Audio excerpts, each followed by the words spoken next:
Alright YouTube, here's me trying to give back a little bit. I'm installing a Maax Outback sliding door for my shower. And I've never done this before. And when I opened the instructions, I've read they were horrible, and I would agree. They are not that great. So what I'm going to try to do is just go over this page right here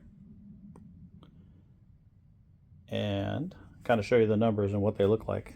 So we're going to start at number 20 because I'm doing a left slide door. This is the part the sliding door slides into. This is actually two pieces. Number 7 is actually, I shouldn't have taped it together. It's actually two pieces. It's the part that magnetizes and slides up against the door with the glass. 13 and 8 are the base. They kind of look like this. They could have done a better job with their pictures. I could do a little better job with focusing. Again, that's number 13 and the top one's number 8. And then number 9 and 10. 10 is the shorter of the two of these. These are the two that slide the door and separate the water from getting through when the door closes. And I guess, whoop, I wrote 10 and 10 on one, but one's 9, one's 10. I believe the longer one's 9. Number 6 is a two-piece. 6 and 3 go together. This is where the glass actually slides in. And I believe it's going to go up against it and allow it to seal the glass up. 2 is your insert for the glass that's stationary. And that's what I plan on using. 26 is a insert in case I think you need more depth. I do not. I'm going for 57 inches, so I'll be okay. So I don't plan on using that. We'll see if that works. Again, never done this, so I could be eating those words. Number 1 is this one. This is the big solid bore. It has those kind of holes in the back. This is where the whole thing slides across the top and goes together. 17 is simply the sliders that go on top of that.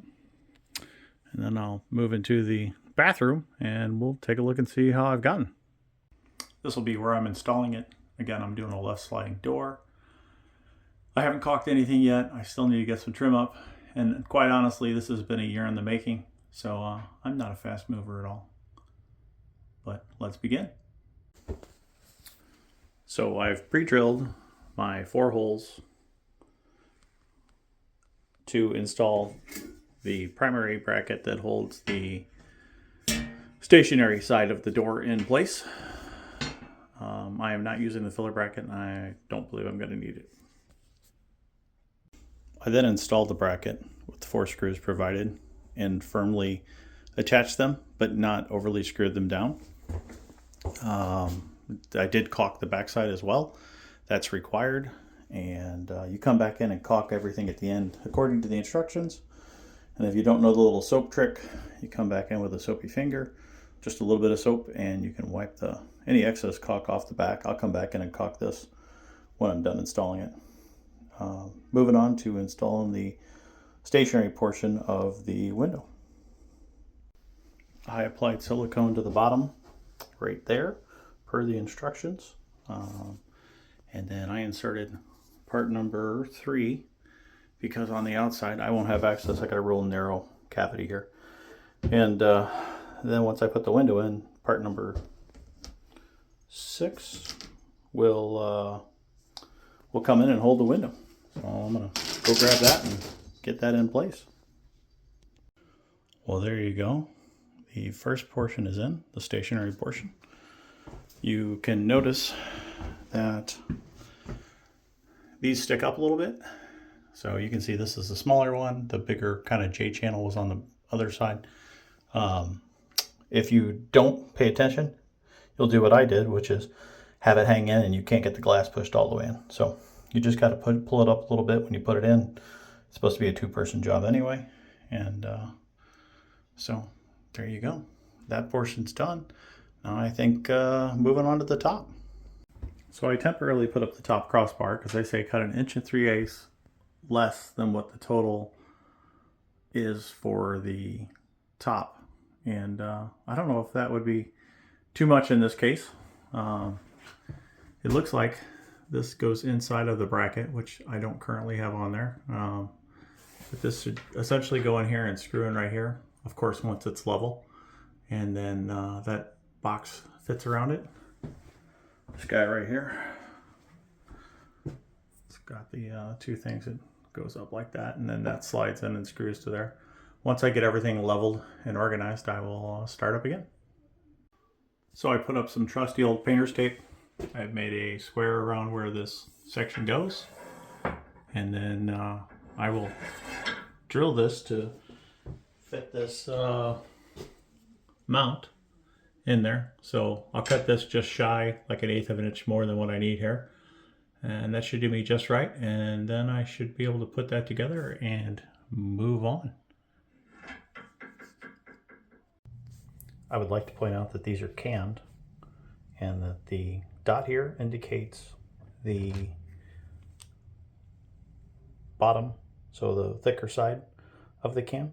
So as you rotate that, you would adjust where that rides. I just thought I'd point that out, not only for you, but for myself when I wonder which way is which here in an hour. So I went ahead and put the bar up, and then I decided I was going to go ahead and hang the door as well, because I wanted to see how it looked and make sure everything up down here aligns. So I put and again, this is just loose fitted right now. I put the bracket in there to hold the door. This is the bar that goes here, and then I'm going to test fit the seal that goes up here and gets screwed in right here. I'm going to put some painter's tape up so I can mark it without marring up my tile, and then test fit it and see how it all works. Next step should be pretty much completed. Alrighty, I got the door all installed. I got to put the trim piece on the top and trim it. But I thought I'd go over some things to watch out for. One of them is there are no part numbers on here, so it could make it challenging. I suggest laying everything out to try to find it. The bottom of the sliding door goes into a clear gasket that attaches to the bottom. My door was off a bit, so this gasket right here, there's a little release. You push that, and that actually slides, this actually slides into this channel, but it actually slides into this clear piece here. I thought the glass went in there, so when I did it, I aligned it, and my door is ever so slightly off. I slid it over as much as I could, but it seems to, if you kind of watch it, it kind of goes over just a little bit at the bottom there. Doink! And it seems to work fine, so I'm pretty happy with that. The shower door gaskets, the shorter one goes on the sliding door. You can see here, this one's the longer one. It's a smaller channel and everything else. I did not need the optional gasket. I was 57.5 inches, and this is what the door looks like from a gap perspective. So I did not need any additional length. I think if it would have had a more opening, it would have been different. I would say I would buy this again. The engineering on it seems really nice. I like the design. All the parts seem to be high quality. It looks even better in person than it did in the store, in my opinion. I hope this was helpful and to the point. Good luck.